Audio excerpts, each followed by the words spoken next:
زمین پر ڈالا تو وہ لاٹھی اژدہا بن گیا اور ایسا زہریلا سانپ کہ بھاگتا ہوا. اور اس کی یہ بھی انہوں نے یہ معجزے دکھائے. اور اس کے علاوہ موسیٰ علیہ السلام اپنے ہاتھ کو گریبان میں ڈالتے تھے تو ہاتھ روشن چمکدار ہو جاتا تھا. تو فرعون نے کہا کہ یہ تو جادوگر ہے. اور اللہ کا یہ طریقہ ہے کہ جو بھی معجزہ دیتے ہیں اس زمانے میں جو چلن ہوتا ہے, جو چیز پر زیادہ لوگوں کی مہارت ہوتی ہے, وہی معجزہ اللہ تعالیٰ نبی کو بھی دیتے ہیں تاکہ لوگ یہ نہ کہیں کہ یہ اپنے جادو سے دکھا رہا ہے. اس دور میں جادو کا چلن بہت زیادہ تھا. جادو سیکھتے تھے لوگ اور جادو دکھاتے بھی تھے. تو موسیٰ علیہ السلام کو اللہ نے یہی دیا سانپ والا معجزہ. اور انہوں نے کہا کہ یہ بہت بڑا جادوگر ہے, ہم اپنے سارے جادوگر کو جمع کریں گے, جتنے ہمارے ملک میں ہیں یا دوسری جگہ ہے سب کو ہم جمع کریں گے اور اس سے مقابلہ تمہارا کرائیں گے.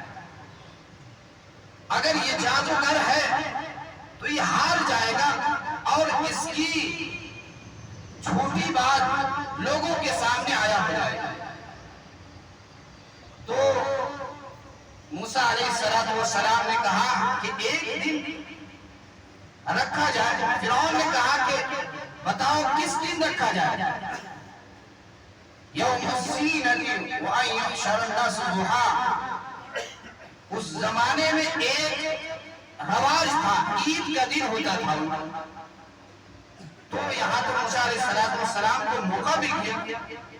انہوں نے کہا کہ بتاؤ کس دن یہ مقابلہ رکھا جائے. تو موسیٰ علیہ السلام نے کہا کہ یوم الزینۃ یعنی تمہارا جو عید کا دن ہے اس دن میں رکھا جائے. اس لیے کہ موسیٰ علیہ السلام تو باطل نہیں تھے. اگر جادوگر ہوتے تو ان کو ڈر ہوتا, خوف ہوتا کہ سارے مجمع میں اگر ہم جادو دکھائیں گے, اگر ہم ہار گئے تو ہماری رسوائی ہوگی. یہاں تو حق تھا, اس لیے انہوں نے کہا کہ نہیں, آپ کے محل میں نہیں, گھر میں نہیں, بلکہ کھلے عام یہ مقابلہ ہوگا تاکہ ہار ہو تو سارے لوگ دیکھیں, تاکہ ہماری جیت ہو تو سارے لوگ دیکھ لیں. تو یہ دن طے ہو گیا اور انہوں نے سارے اپنے جادوگر کو 1000, بعض روایت میں آتا ہے کہ 50,000 جادوگر کو انہوں نے بلایا اور سب رسی اور لاٹھی لے کر آئے. اس لیے کہ وہ لوگ رسی سے سانپ بنا دیتے اور لاٹھی سے سانپ بناتے تھے. تو ایک دن طے ہو گیا, اس میں سارے جادوگر جمع ہو گئے اور اس سے پہلے حضرت موسیٰ علیہ السلام نے جادوگر سے کہا کہ تم ہم سے مقابلہ نہ کرو, اس لیے کہ میں اللہ کا نبی ہوں. اگر تم ہم سے مقابلہ کرو گے تو ایک نبی سے مقابلہ کرنے کی وجہ سے جو سزا ہوگی وہ اللہ تعالیٰ یہ بہت بڑا تمہیں سزا دیں گے, اس لیے ہم سے مقابلہ نہ کرو.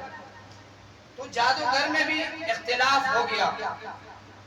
بعض کہنے لگا کہ ان سے مقابلہ نہ کیا جائے, ہو سکتا ہے کہ اللہ کا نبی ہو اور نبی سے بغاوت کرنا یہ بہت بڑا ظلم ہے.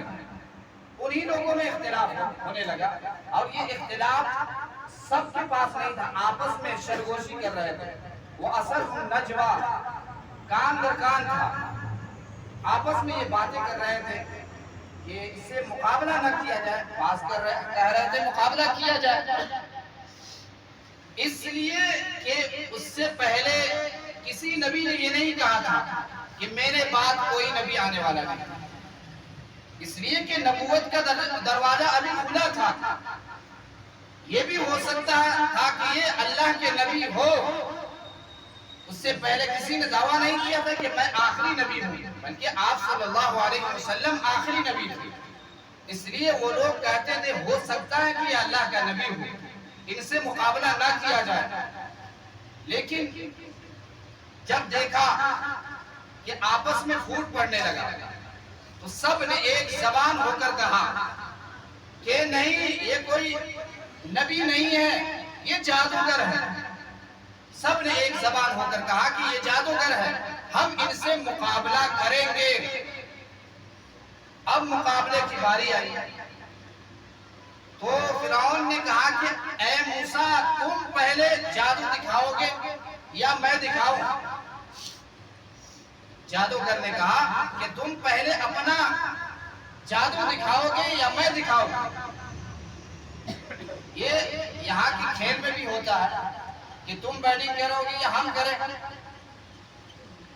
اور یہ لوگ سمجھ رہے تھے کہ یہ جیتنا ہمیں کو ہے۔ فرعون کے درباری یا ان کے جادوگر یہ سمجھ رہے تھے کہ ہم جیتیں گے، اس لیے انہوں نے کہا کہ تم پہلے دکھاؤ گے یا ہم دکھائیں؟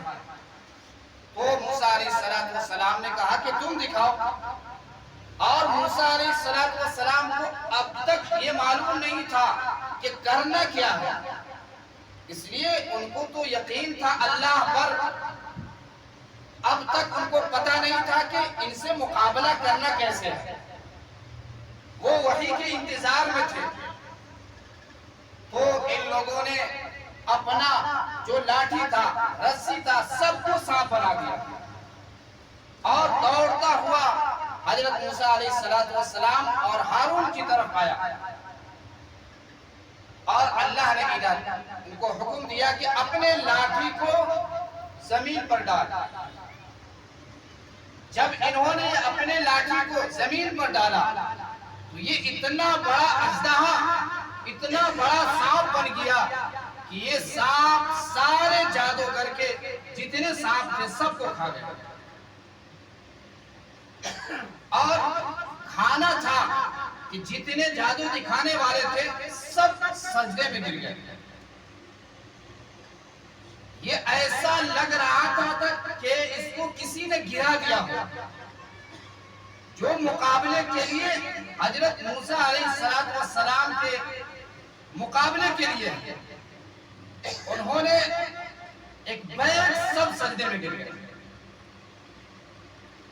اور جادوگر نے پہلے کہا بھی تھا فرعون سے کہ ہمیں اس جادو دکھانے پر اگر ہم جیت گئے تو ہمیں ملے گا کیا، ہمیں اس کے بدلے میں کیا ملے گا؟ تو فرعون نے کہا تھا کہ تمہیں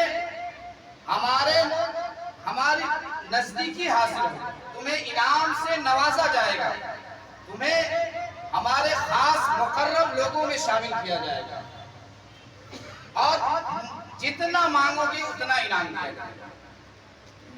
اس سے پتہ چلتا تھا کہ فرعون کتنا اس سے غم زدہ تھا کہ وہ اپنے سلطنت کو بانٹنے کے لیے تیار تھا، تاکہ اس سے ہماری چھٹکارا ہو، تاکہ لوگ ان کے طرف نہ جائے۔ یہ سارے جادوگر سجدے میں گر گئے، اور یہاں تو مقابلے کے لیے آئے تھے، یہاں تو انہوں نے لالچ کے دور پر آئے تھے کہ ہمیں اتنا مال ملے گا، فرعون کے دربار میں ہمیں جگہ دی جائے گی، اس کے لالچ میں ہی آئے تھے۔ لیکن انہوں نے دیکھ لیا فرعون پر ایمان لے، فرعون کے درباری نے جو جادوگر تھے سب موسیٰ، بات یہ بھی تھا کہ یہ کہہ دیتے صرف یہ کہ یہ جادوگر نہیں ہے، بات ختم ہو جاتی، یا ہم سے چوک ہو گئی پھر سے ہم مقابلہ کریں گے، یہ بھی نہیں کہا، بلکہ انہوں نے کہا یہ لوگ سجدے میں موسیٰ علیہ السلام کے سامنے سجدے میں گر گئے۔ اب فرعون دیکھ کر ہکا بکا رہ گیا، اب یہ کیا ہوا؟ انہوں نے فرعون نے کہا ایسا لگتا ہے کہ یہ اس کی سازش ہے۔ انہوں نے پہلے سے پلان بنایا ہوا تھا اور اس کا سردار موسیٰ ہے، انہی نے سب کو جادو سکھایا کہ تم ایسے کرو گے کہ تم سب ہار جاؤ گے اور ہم جیت جائیں گے۔ جب ہم جیت جائیں گے تو ہماری بادشاہت ہوگی، تو ہم سب مل کر بادشاہت کریں گے۔ یہ لالچ تھی۔ فرعون نے کہا کہ اس کا مقصد یہ ہے کہ یہ لوگ مل کر ہمارے بادشاہت کو ختم کرنا چاہتا ہے، ہم سب مل کر بادشاہت کریں گے۔ تو فرعون نے اعلان کر دیا کہ تم سب اس سے باز آ جاؤ، ورنہ مخالف سمت سے تمہارے ایک پیر اور ایک ہاتھ کاٹے جائیں گے۔ ایک پیر ایک ہاتھ، ادھر کا پیر تو ادھر کا ہاتھ کاٹا جائے۔ اب تو ان کے اندر ایمان جم گیا تھا، انہوں نے کہنا شروع کر دیا کہ اے فرعون، ہمارا خدا وہ ہے جو کفر سے پہلے جتنی بھی گناہ ہوئی ہے ان کو معاف کر دیں گے، اور اس کے بدلے میں تمہارے سے بہتر، تمہارے سے ہزار بہتر اللہ تعالی ہمیں آخرت میں اس کا اجر دے گا۔ تم دنیا کا لالچ دیتے ہو، لیکن اس سے بہتر ہمارا اللہ، ہمارا خدا اس سے بہتر اجر عطا فرمائے گا۔ تو یہ سلسلہ چلتا رہا۔ اب فرعون کے دربار میں مشورہ ہوا کہ اب ان کا معاملہ اور زیادہ بڑھ رہا ہے، اب اس سے کیسے روکا جائے؟ روز بروز لوگ بہت سارے ایمان میں داخل ہو رہے ہیں، اب اس کو کیسے روکا جائے؟ تو ان کے دربار میں یہ مشورہ ہوا کہ ان کے بچے کو قتل کیا جائے۔ ایک تو پیدائش کے وقت قتل کرایا، اب اس وقت بھی انہوں نے قتل کرایا کہ اب ان کے بچے کو قتل کیا جائے، تاکہ اس کے بچے کو قتل کریں گے، ان کی نسل کم ہوگی تو ہمارے اوپر ان کی بادشاہت یا ہم سے مقابلہ نہیں کر پائے گا، اور ان کی عورتوں کو بادی بنا کر ان کے ساتھ زنا کیا جائے۔ تو بہت بچوں کو انہوں نے قتل کرایا، اور فرعون کو بھی یہ معلوم تھا، فرعون بھی جانتا تھا، اس دور میں یہ نہیں تھا کہ پیدا ہونے سے ہی پہلے قتل کرا دیا، اس دور میں یہ نہیں تھا۔ ورنہ آج کا جو فرعون ہے وہ کہتا ہے کہ دو ہم دو ہمارے دو، بس یہی ٹھیک ہے۔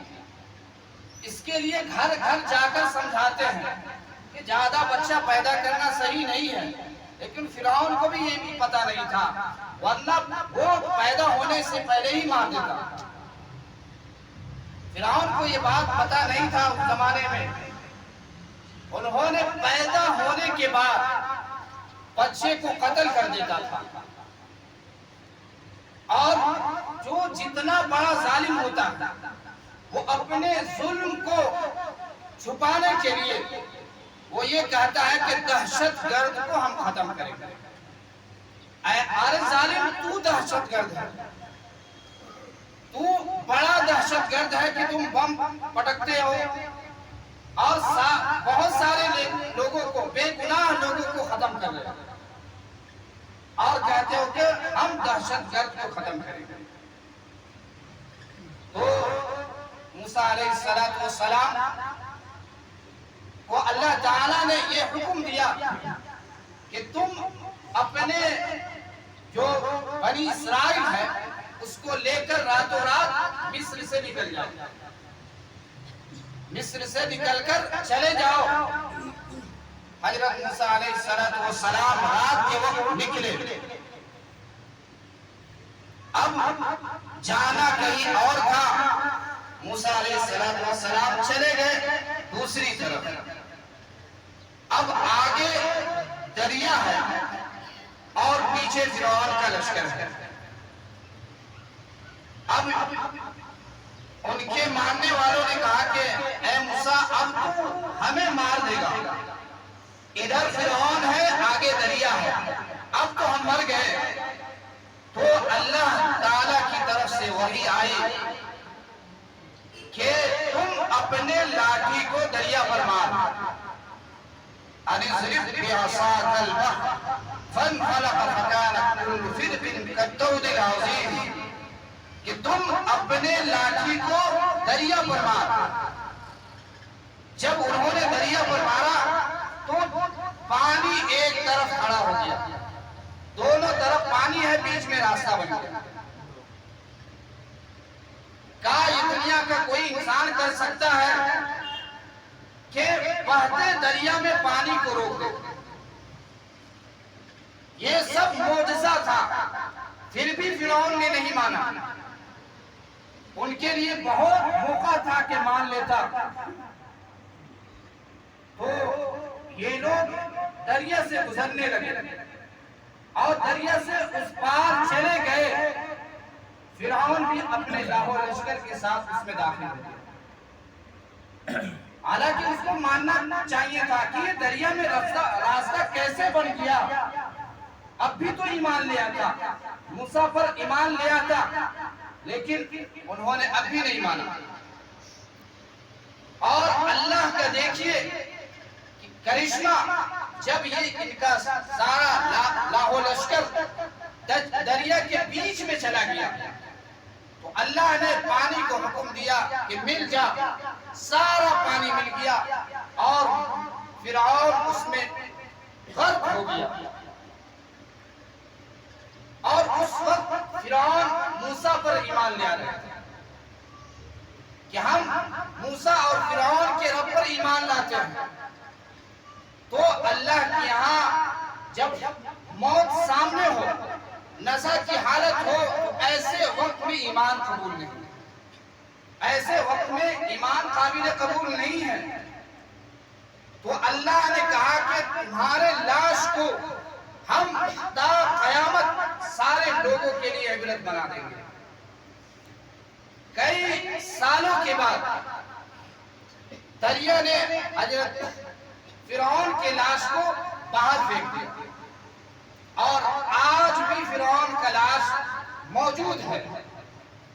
یہ اللہ کو دکھانا تھا کہ ہم جو بھی کر سکتے ہیں، ہمارے قدرت میں ہے کہ ہم مردوں کو بھی زندہ کر سکتے ہیں اور مار بھی سکتے ہیں۔ جو بادشاہت، جو سلطنت میری ہے اور میں جو کر سکتا ہوں وہ دنیا کا کوئی نہیں کر سکتا۔ لیکن فرعون کی بدقسمتی تھی کہ واضح نشانی آنے کے بعد بھی وہ موسیٰ علیہ السلام پر ایمان نہیں لائے۔ تو یہ سارے واقعات ہمارے اور آپ کے لیے یہ سمجھنے کے لیے ہے، عبرت کے لیے ہے اور اس پر عمل کرنے کے لیے ہے، تاکہ ہم بھی جنت میں جانے والا ہو جائے اور ہم بھی کل قیامت میں آپ صلی اللہ علیہ وسلم کے امتی اور ان کے حقدار بن کر وہاں سفارش کا مستحق بنے۔ اللہ تعالیٰ سے دعا کرے کہ اللہ تعالیٰ ہم سب کو ان سب باتوں پر عمل کرنے کی توفیق عطا فرمائے۔